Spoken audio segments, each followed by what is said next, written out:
You catch your first Kenai king, you don't forget that, ever. I mean, you just don't.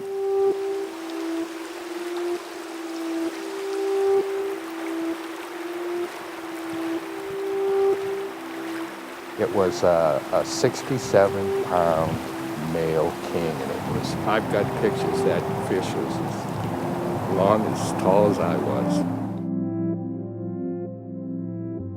I mean, you can just totally tell when it's a big fish on the line how much it pulls on the line, and it's a feeling that you can't really describe because, I don't know, it's unlike catching any other fish, I think.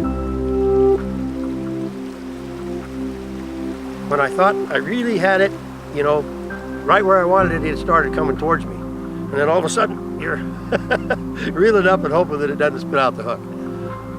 It was fun. It's not often in life that you go through or have an experience where it takes your breath away. That's what catching a Kenai king was for me.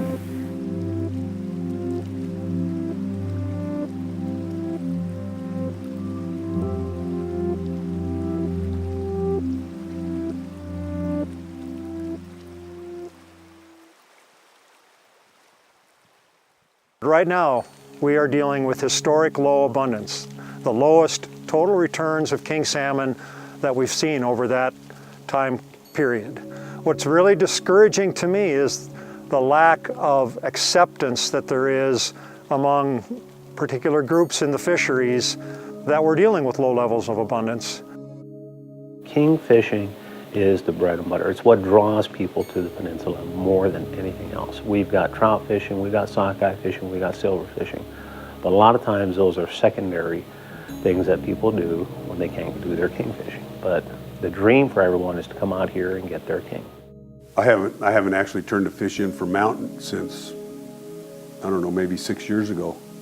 I got a picture of it over there. It's sad. I feel sad for the fishery, but I feel some remorse over the fact that the economy suffers here. I was pretty tired of the drudgery of getting up at 4:30 in the morning and looking forward to a day where I may or may not catch one fish for 4 people. If I caught 2, I was a hero.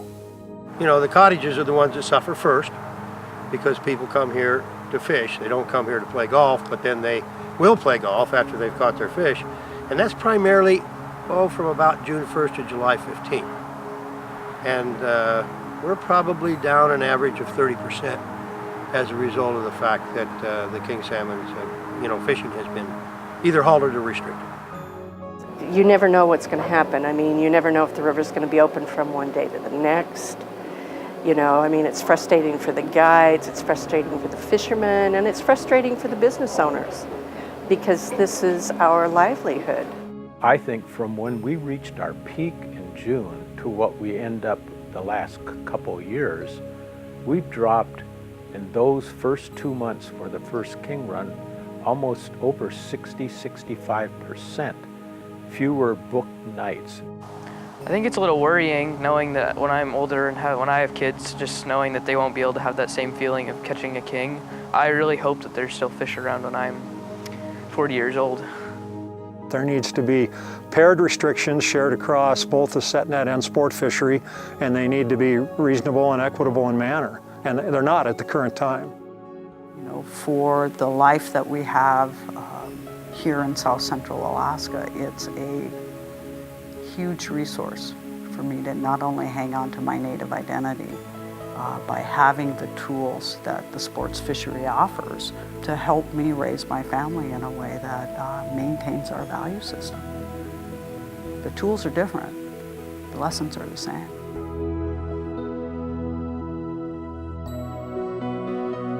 The Kenai king is a natural resource, and if you don't protect it, and if you don't cherish it, you're not going to have it anymore.